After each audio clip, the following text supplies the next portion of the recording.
Hey guys, it's your boy, Ballface8020, back again with another great commentary.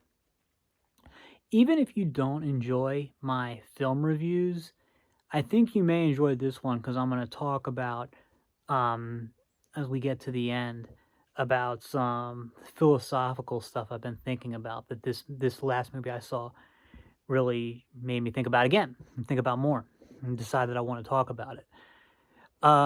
So I was just, surfing YouTube, and I saw this. They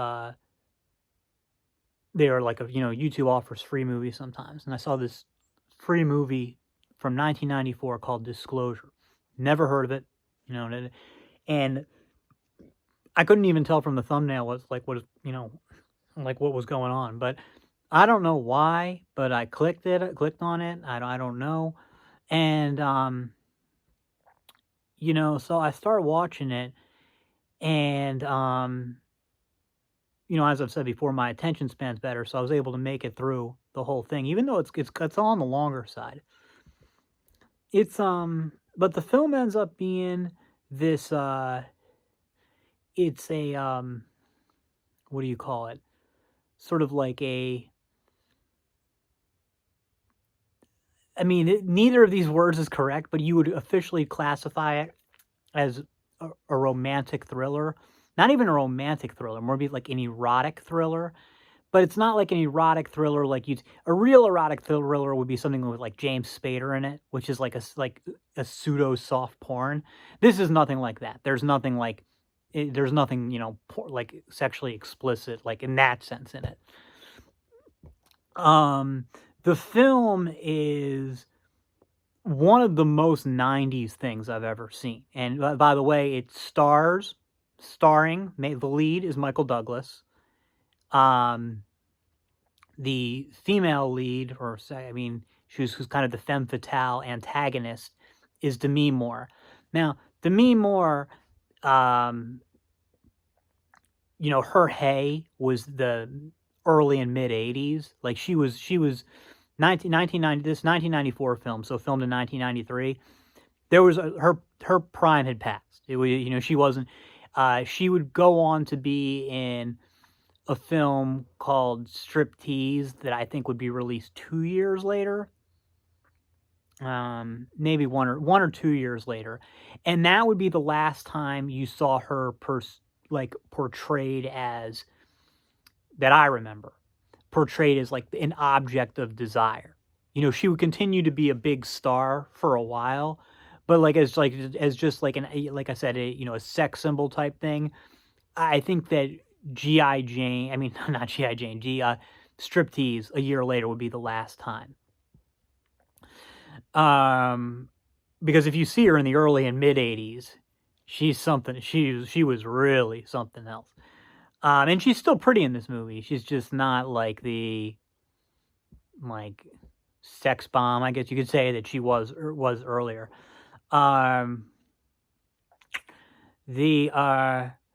But anyway, she's a very 90s actress. Even if her peak was actually in the 80s, if you grew up in the 90s, you definitely remembered her. Michael Douglas is interesting because I don't remember him ever being an A-lister. I'm assuming his prime may not have even been the 80s. It may have been the 70s. But in the 90s, he was kind of mostly known for as kind of like a joke I mean, not only is he in all these like tacky films, but he's this like kind of like this dinosaur with the then young and beautiful Catherine Zeta-Jones, and that relationship got mocked a lot. But so I mean, just them, they're very 90s. It also had Donald Sutherland, but instead of playing like Donald Sutherland playing as kind of like an asshole CEO type, which he nailed, by the way.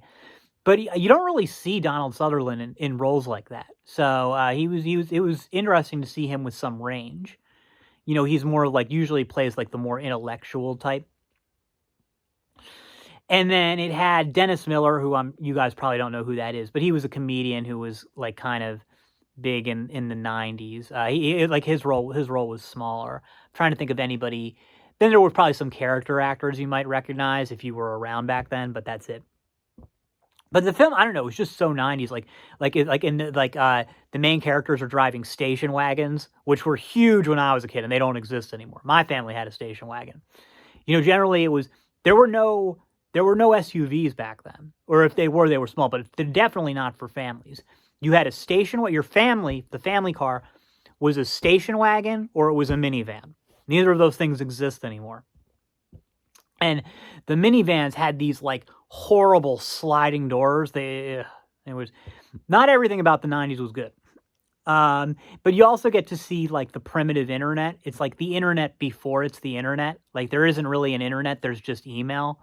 But that's the thing is like, you talk about decades and stuff.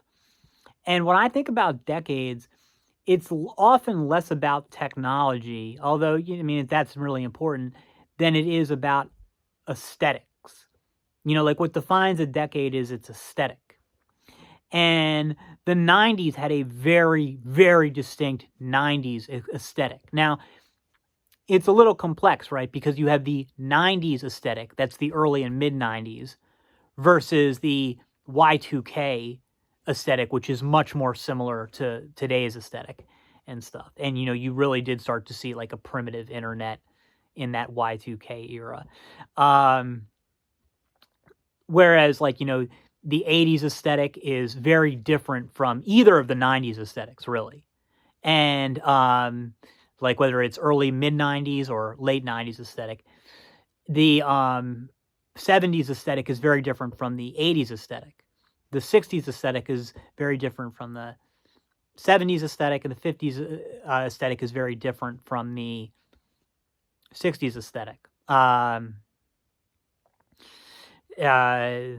So yeah, I know we've talked about that before, but it was interesting because, normally when I see this 90s stuff, I feel a lot of nostalgia. And the interesting thing about this film is I didn't feel, I really didn't, it didn't really give me any 90s nostalgia. It was just kind of like, yeah, okay, look, things back then had more soul, so you're always going to see it, but it's just kind of like, well, a lot of the stuff that, got released in the 90s was forgettable trash like this, and, it wasn't all great. But the thing is, like, I don't know if you guys have seen it. I'm sure most of you have heard about it.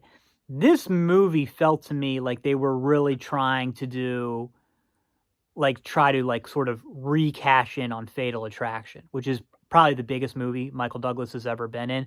I think it sucked. I didn't like it. It was, I don't know what the book was supposed to be like, but I thought the movie sucked. The antagonist in that, what's her name again? I can't remember. With the blonde curly hair, I just never thought she was attractive at all. I don't know if so there's like the idea that she's like some crazy hot girl. Like the crazy part is there, but oh man, it's going to drive me crazy that I'm not remembering her name. I thought that movie sucked. But anyway, it was a huge film. Fatal Attraction.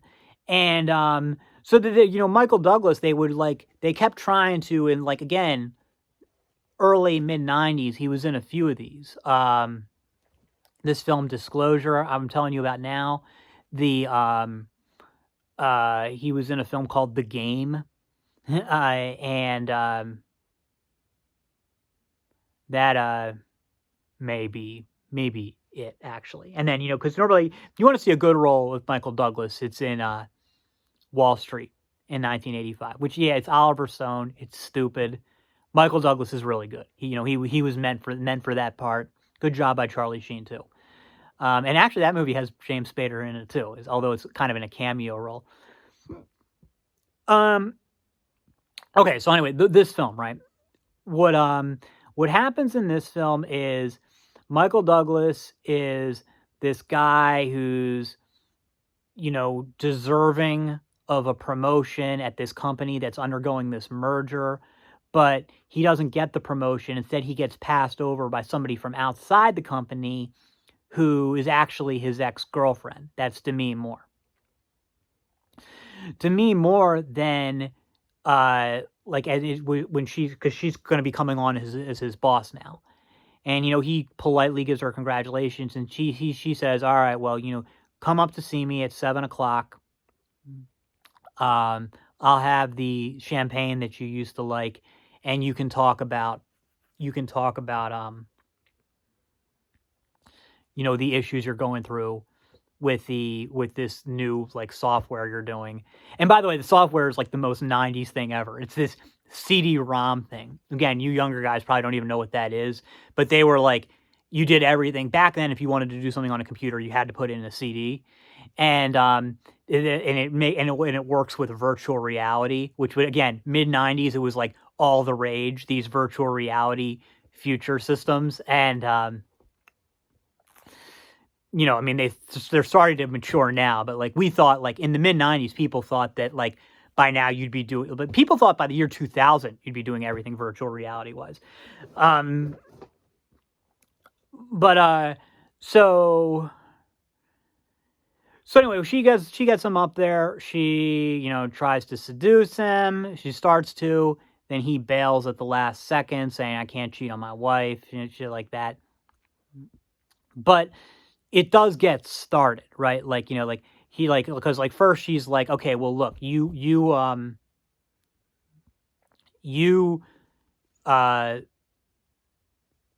give me the documents so I can like go over the problems, and then you rub my shoulders while I'm doing it. And then she's like, that'll be the trade-off. So they're drinking wine. He's rubbing her shoulders, and she had taken off like her top coat, so she's like wearing just like a kind of a seductive dress. And then when he goes to make a phone call, he has to make a phone call to talk to like one of his subordinates about something she told him. She rips the phone away from him and starts like, trying to make out with him. And then unzips his pants, tries to suck his dick, and it looks like she starts to suck his dick. And then that's when he like push-ups. He's like, this never happened. Let's stop it. And then so anyway, but then the twist, right, is that the next day she has told the company that he sexually harassed her.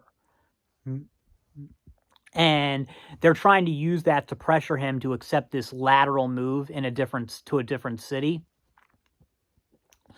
And he doesn't want to do that. He doesn't want to give up his stock options. He doesn't want to move his family. He knows his family's not going to go around with it. By the way, he doesn't tell his wife about any of this. He like kind of just lies by omission about all that.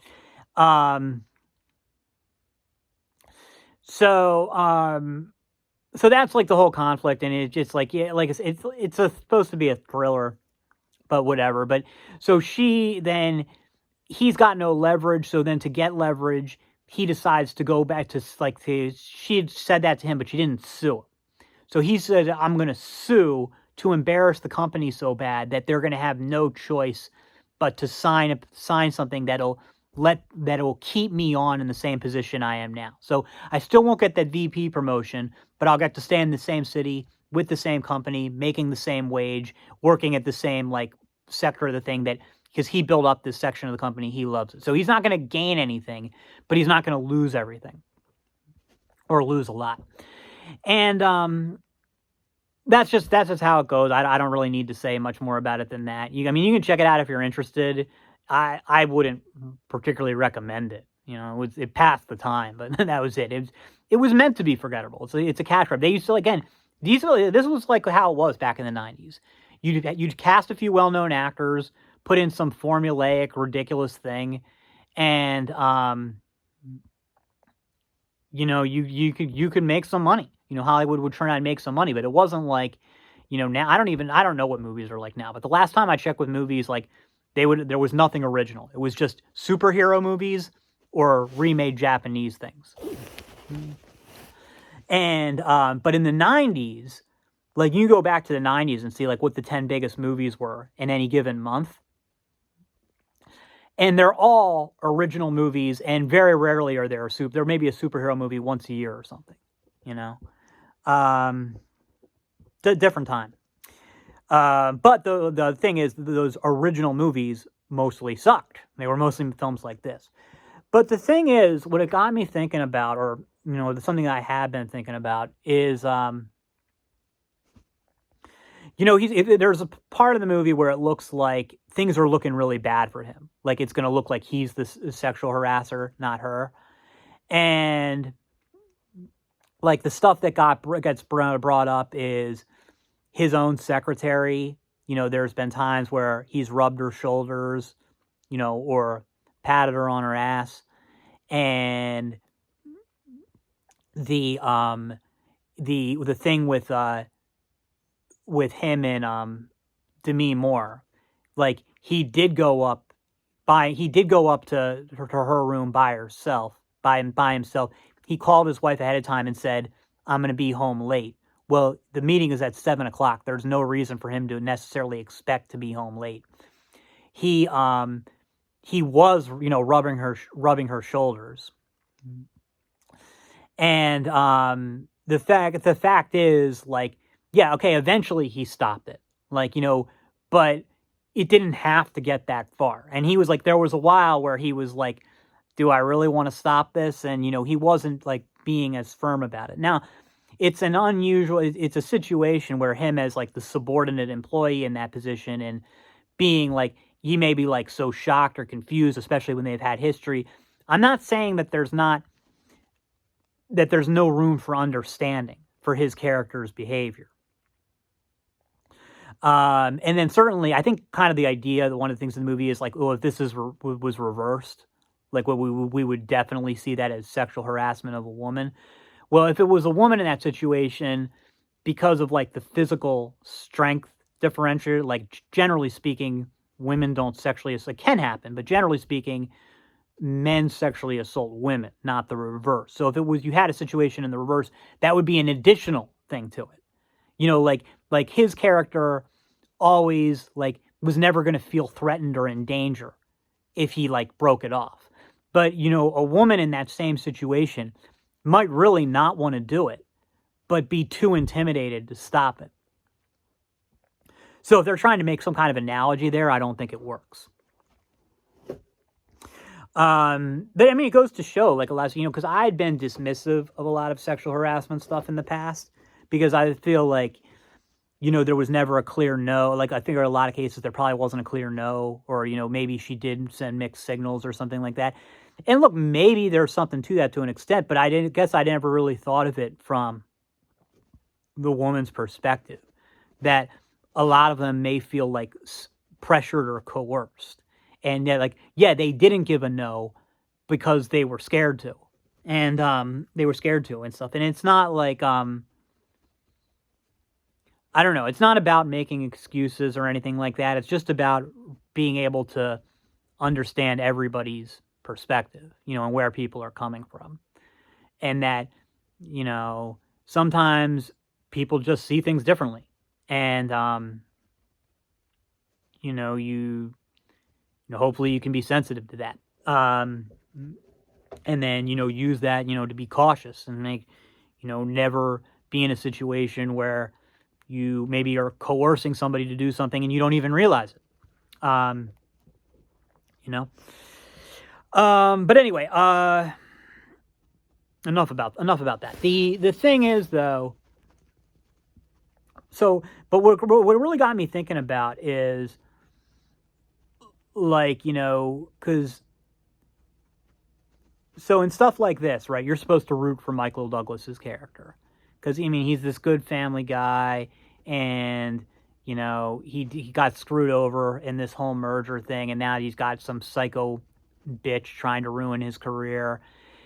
And it's like, okay, yeah, I guess, I see that, okay, it's true. I'm not saying that, you know, I guess, you know, if I have to root for somebody, I'm rooting for his character. But he's not really innocent when you think about it.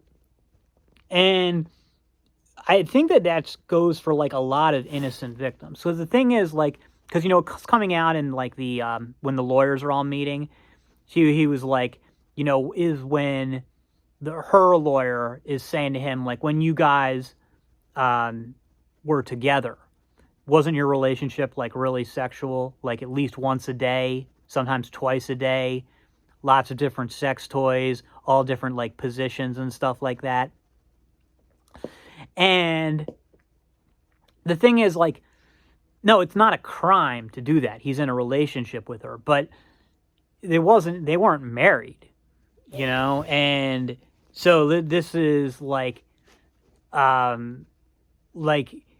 if he had demonstrated some more virtue, then he wouldn't have been in this position. Like, why were you doing that? It's like some of that stuff you shouldn't be doing with anybody, right? I mean, again, do whatever you want, but it's not virtuous behavior.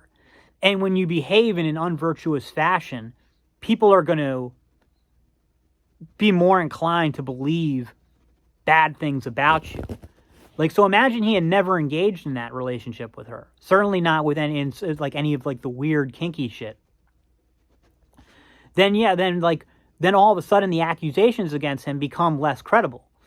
And then the thing with his secretary, like he probably didn't really realize or that he was crossing boundaries because he has a good relationship with her, he likes her. He's getting like a little flirty, right? He's like he was never going to go any further, but he shouldn't be tapping her ass. He shouldn't be rubbing her shoulders, especially when he's married to somebody else. Like, yes, again, does he deserve to lose his career for it? Is he a bad guy? No. Even like his secretary even apologizes to him, saying like, "Look, I wasn't trying to like fuck you up. I just had to tell the truth." And but like, and I think even the movie was kind of saying like because he apologized to her and accepted responsibility. But it gets back to the same thing. Like, if you're doing that kind of stuff to somebody, like, you shouldn't be doing it anyway to somebody who you're not married to. Like, this is a woman you're not married to. You shouldn't be touching her like that. And then you really shouldn't be doing it if she's a subordinate at work. And you really, really shouldn't be doing it if you're married to someone else. So, and then, like, when it gets up to, like, he goes up to meet Demi Moore that first time. Like, why is he telling his wife that he might be late? Why is he telling his wife not telling his wife, hey, this is my ex-girlfriend, who I had a very sexual relationship with? I'm actually going to give him a pass on drinking the wine because that could be like an old time steak thing. But then also, like, when she says to him, when she takes off the coat and says, tells him to rub her shoulders, he's got to be, again, if this was a virtuous guy, he would say, no, I'm married. I'm not going to touch you in that way. And now after that, when she like ambushes him and tries to kiss him and tries to suck his dick, okay, I'm going to give him a little bit of a pass on that one because you might be so shocked and so confused that, and also like muscle memory, especially if this is some girl you've been with before. That one I actually think he's got a little bit of an excuse on. But, but the thing is, people would remember, would have had, his story would have been more believable, right? If and then also when he goes home, not telling his wife about it, not telling his wife what happened. So, imagine he had just been transparent, with his wife from the beginning, just been I'm going to see my boss. We have had a relationship in the past. This is a really awkward situation, but, I just want you to know. And he had been above, again, I can understand why he wouldn't, but done it. And imagine if he had never inappropriately touched his secretary. And imagine he hadn't always had done all that weird sex stuff with, Demi Moore back in the day. This was a guy who had just been, again, had a lifetime demonstration of virtue. The fact is, people would be a lot less inclined to believe the bad stuff they said about him. And, why I think about this stuff so much is because, I read a lot of detective novels now. And frequently you have people who didn't do it get set up, especially for stuff that takes place back in the day before everything was like CSI. And look, it sucks. I'm sorry that so many innocent people went to prison or got hung or something like that. But I think a lot of times, and even if you see people who've been falsely convicted, they weren't really innocent, in the sense. They were innocent of the crime they were confused of, but then they did things before, they really were engaged in street crime type things, or, they had cheated on their wives or stuff like that. And, because anything, So when it comes to like showing a pattern of behavior and credibility, all that stuff is, well, not all that stuff, but that stuff can often be fair game. And I remember reading somebody once, and a guy is asking, I don't know, some teacher, I don't remember the name, saying like how like there's these rumors about me that aren't true, and how do I respond to them?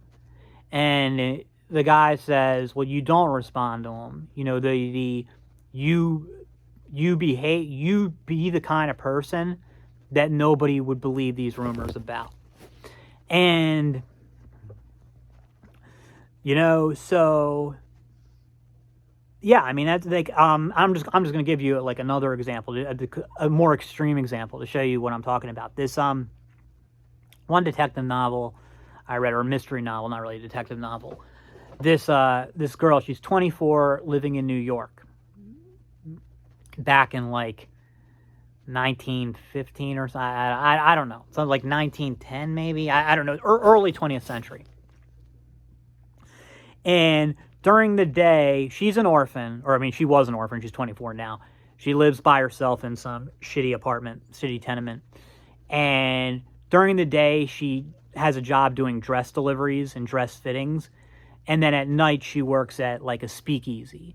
Now, she's not a prostitute or anything, but she is doing like drinking, dancing, stuff like that. And she gets falsely accused of this murder. And, because she was the first person, she was at this place to do a dress fitting, meets the man of the house there. They just talk really quick. He leaves. She's, overworked, so she falls asleep. Wakes up, goes to check on him in his office, and sees he's been stabbed to death. So, since she's the one who discovered the body, she's the primary suspect. And, it just like, it's looking like, she's going to go down for it because, again, back then, there was no CSI. They didn't really have evidence. She discovered the body. She looked good for it. That's it.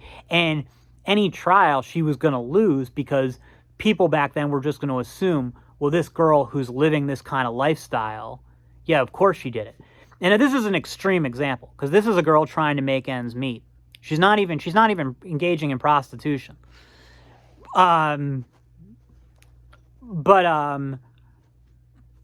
So it's not, I'm not saying that she deserved to go down for some murder she didn't do.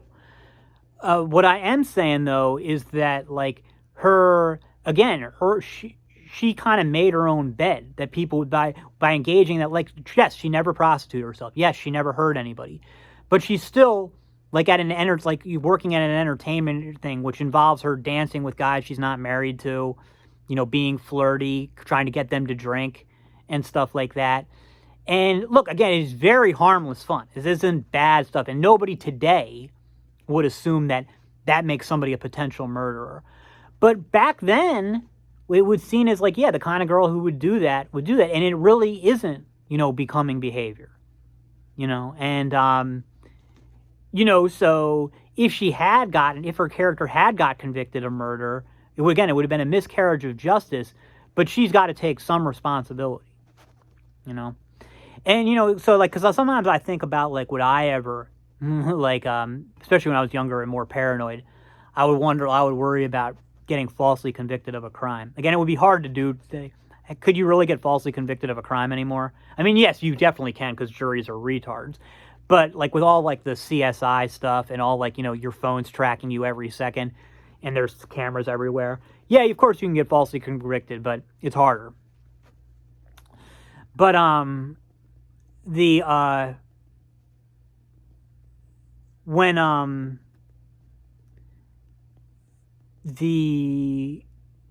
I would have to think that like, well, if I did get falsely convicted of a crime, I wouldn't say that I would be like, it would be hard for me to describe myself as totally innocent because I have done bad things and said bad things. And there are things that I've done that would make people, I don't think there's anything that people would ever think like, what means that like, oh yeah, this guy could have killed somebody, but there's things that people could be like, well, this guy's a jerk, and maybe and I don't know, maybe he could have done it. Whereas if like my entire life I had always just behaved above reproach, then people wouldn't be likely to believe bad stuff about me, and again, it's not relevant. It's not really relevant today because the chances of you getting falsely convicted of a crime are so slim. But and that's not really the reason that you should be, even back like 200 years ago. The chances of you getting falsely convicted of a crime were pretty slim. That's not why you should behave in a virtuous fashion. But if like people believe or say things about you that aren't true, and you haven't behaved in a virtuous fashion, then yeah, you're going to be, then you bear some responsibility for creating an environment where people can believe that untrue stuff about you. That's all for now. See you in the next.